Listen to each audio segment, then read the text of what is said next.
تو اللہ تبارک و تعالیٰ نے قرآن مجید میں جا بجا فرمایا کہ جو مومن ہیں اشد حبا للہ، ٹوٹ ٹوٹ کر اللہ سے محبت کرتے ہیں۔ آقا علیہ الصلوۃ والسلام نے ارشاد فرمایا اللہ کی محبت کے باب میں، ایک صحابی تھے حضرت عائشہ صدیقہ رضی اللہ تعالیٰ عنہ روایت کرتی ہیں۔ اب میں آپ کو محبت کی اصل، محبت کے دلائل، محبت کا ایویڈنس، محبت کی اہمیت قرآن اور سنت سے بیان کر رہا ہوں۔ حضرت عائشہ صدیقہ رضی اللہ تعالیٰ عنہ فرماتی ہیں کسی غزوہ کے لیے ایک لشکر بھیجا صحابہ کرام کا، اور ایک صحابی کو ان کا امیر بنایا۔ یہ حدیث متفق علیہ صحیح بخاری اور مسلم میں آتی، امیر بنایا۔ اب وہ سفر پہ ہمیشہ وہ جماعت کراتا تھا، امام تھا ان کا، نماز جماعت کے لیے امامت کراتا۔ وہ صحابی کیا کرتا، ہر رکعت میں قل هو اللہ احد پڑھتا تھا، ہر رکعت میں قل هو اللہ احد، اور اگر کوئی اور سورت بھی پڑھتا تو اینڈ اس رکعت کی سورہ اخلاص قل هو اللہ احد پہ کرتا تھا۔ واپس آئے تو صحابہ کرام نے، یہ نئی بات تھی، یہ ایک بدعت تھی، نئی بات تھی۔ صحابہ کرام نے حضور علیہ السلام کو آ کے شکایت کی، یا رسول اللہ یہ ہر رکعت میں اور ہر سورت کے بعد اینڈ کرتا تھا قل هو اللہ احد پر۔ آقا علیہ السلام نے بات سن لی۔ اب آگے دیکھیے حضور علیہ السلام نے کیا فرمایا صحابہ کرام کو۔ اس کو کچھ نہیں کہا، اسے کچھ نہیں کہا۔ شکایت کرنے والے صحابہ سے کہا جاؤ فقال صلوہ لأی شیء یصنع ذلک، اس سے جا کے پوچھو کہ وہ ایسا کیوں کرتا تھا۔ حضور کو سب معلوم ہے، آقا علیہ السلام کو معلوم ہے کہ اس کا جواب کیا ہوگا، مگر نہیں، اس کی زبان سے جواب بقیہ صحابہ کو سنانا چاہتے ہیں، عشق کی بات سنانا چاہتے ہیں، کانوں سے سنو۔ فرمایا جاؤ اس سے پوچھو ایسا کیوں کرتا تھا۔ وہ اس کے پاس گئے، فسألوہ، آقا نے بھیجا ہے اور ہم پوچھتے ہیں ایسا کیوں کرتے تھے۔ فقال لأنہا صفت الرحمن وأنا احب ان اقرأ بها، اس نے جواب دیا اس لیے ایسا کرتا تھا ہر رکعت میں کہ اس میں میرے محبوب کا تذکرہ ہے۔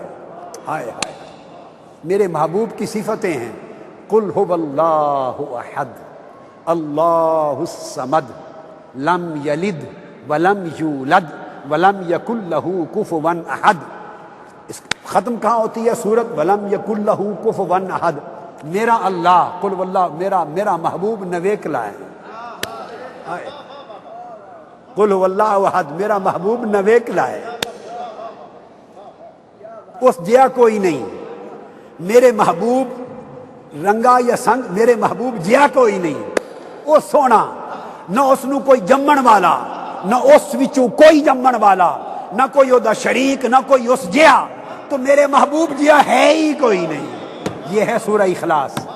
ہائے ہائے ہائے ہائے، میرے محبوب جیا کوئی ہے ہی نہیں، لم یکن لہ کفوا احد۔ فرمایا اس میں میرے محبوب کی صفتوں کا عاشقانہ بیان ہے، تو میرا عشق تھا اس لیے میں بار بار یہی پڑھتا تھا۔ صحابہ کرام نے سمجھ آئی ہے بات کی، تو صحابہ کرام نے آ کے بتایا یا رسول اللہ وہ یہ کہتا ہے اس لیے پڑھتا تھا۔ تو حضور علیہ السلام نے پھر بھیجا صحابہ کو جاؤ اخبروہ، اب جاؤ اسے بتاؤ ان اللہ یحبہ حبک ایاہ یدخلک جنہ، اسے جا کے بتاؤ جیسے تمہیں اس سے محبت ہے اسی طرح اسے تجھ سے محبت ہے، جیسے تمہاری محبت اس کے ساتھ نویکلی ہے اسی طرح اس کی محبت تیرے ساتھ نویکلی ہے۔ خالی قل هو اللہ پڑھتے رہنا تجھے پکڑ کے جنت لے جائے گا اور محبوب سے ملاقات کرائے گا۔ اب بولیے کہاں گئی باقی باتیں؟ ایک رشتہ محبت سورہ اخلاص کے ساتھ فقط اس لیے کہ اس کا مضمون عشق ہے۔ توحید میں آقا نے فرمایا جاؤ اس کو بتا دو اسے بھی تم سے اسی طرح محبت ہے۔ سمجھ آئی ہے بات کی؟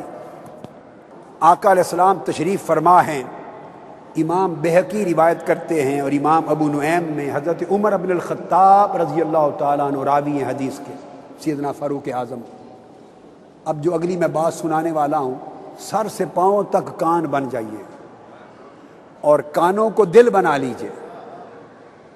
صحابہ بیٹھے ہیں، مجلس آقا علیہ السلام بیٹھے ہیں، ایک جوان صحابی، ان کا نام ہے مصعب بن عمیر۔ کیا نام ہے؟ مصعب بن عمیر، جوان صحابی، وہ آ رہا ہے۔ صحابہ کرام کا ہجوم ہے، عاشقوں کا ہجوم ہے آقا کے ارد گرد۔ اور مصعب بن عمیر نے کیا کیا ہوا، ایک مینڈا ہوتا ہے نا، مینڈا، مینڈے کو کیا بولتے ہیں آپ؟ جو چھترا، بکرا چھترا مینڈا، اس کی کھال کی چادر بنا کے باندھی ہوئی ہے، نہ قمیض ہے نہ ٹوپی ہے، کچھ بھی نہیں، خالی بدن مینڈے کی کھال کی چادر باندھی ہوئی ہے، اور ننگے پاؤں مجنونانہ حال چلا آ رہا ہے جوان۔ آقا علیہ السلام نے صحابہ کرام کی طرف متوجہ ہو کے خطاب کیا اور ہائے ہائے فرمایا، انظروا الی ھذا الرجل الذی نور اللہ قلبہ، فرمایا میرے صحابیوں اس جوان کو دیکھو جس کے دل کو اللہ نے نور سے روشن کر دیا ہے۔ اس جوان کو دیکھو جس کے دل کو اللہ نے اپنے نور سے روشن کر دیا ہے۔ صحابہ کرام چونک اٹھے کہ کیا بات سنانے لگے ہیں۔ پھر آقا علیہ السلام نے فرمایا، لقد رأیتہ بین ابوین، میرے آقا نے فرمایا خدا کی قسم یہ چھوٹا سا بچہ تھا، مکہ میں چھوٹا سا بچہ تھا، اس کے ماں باپ زندہ تھے، میں نے اس وقت اسے دیکھا تھا، ابھی مسلمان نہیں ہوا تھا، اور اس کے ارد گرد دوست یار ہوتے تھے، دوستوں یاروں کے ساتھ، نوجوان تھا، ینگ، ماں باپ زندہ تھے، میں نے اس وقت اس کو دیکھا تھا۔ یغزبانہ بأطیب الطعام والشراب وَلَقَدْ رَأَيْتُ عَلَيْهِ حُلَّةً شَرَاهَا بِمِئَتَيْ دِرْہَمٍ، اس کے ماں باپ اس کو اعلیٰ خوراک دیتے تھے، اعلیٰ مشروب اور جوسز دیتے تھے، اعلیٰ کھانے دیتے تھے، اور میرے آقا نے فرمایا خدا کی قسم میں نے اپنی آنکھوں سے اس زمانے میں 200 درہم کا سوٹ پہنے ہوئے دیکھا اس کو۔ اس زمانے میں 200 درہم، جب لوگوں کو پہننے کے لیے ٹکڑا نہیں ملتا تھا کپڑے کا، اس کے ماں باپ اتنے امیر تھے، یہ شہزادہ تھا، ماں باپ کی آنکھوں کا تارا تھا، پرنس تھا، شہزادہ تھا، 200 درہم کی قیمت کا سوٹ پہنتے دیکھا تھا۔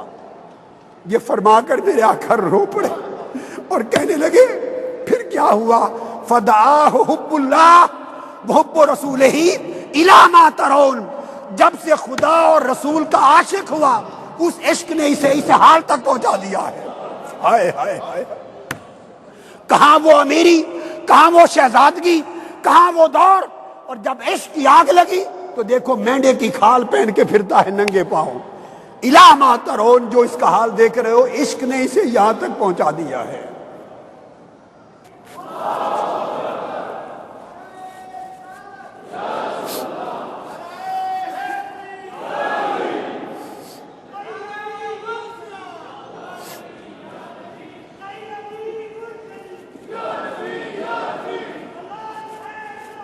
آپ کہتے ہیں عشق کا مضمون نہیں ہے قرآن و سنت میں، ارے سارا قرآن و سنت عشق کے مضمون سے بھرا ہے۔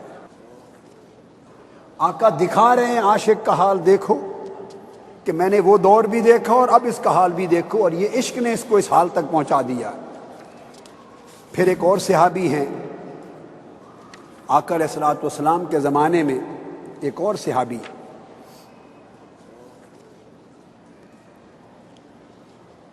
ایک صحابی بیان کرتے ہیں کہ میں آقا علیہ السلام سے ملنے گیا تو وہ مسجد نبی میں بیٹھے تھے، ذوالبجادین مسجد نبی میں بیٹھے اور اونچی اونچی آواز سے تلاوت اور اللہ کا ذکر کر رہے تھے، جیسے کرتے ہیں نا اللہ اللہ کریں، سارا حال گونجے، اللہ کریں، اللہ، آنکھیں بند کرو، آنکھیں بند کر کے عاشق بنو، عاشق اور مجنوں بنو، مولا کو یاد کرو اور عاشقوں کی طرح پکارو، اللہ، پیچھے تک پکارو۔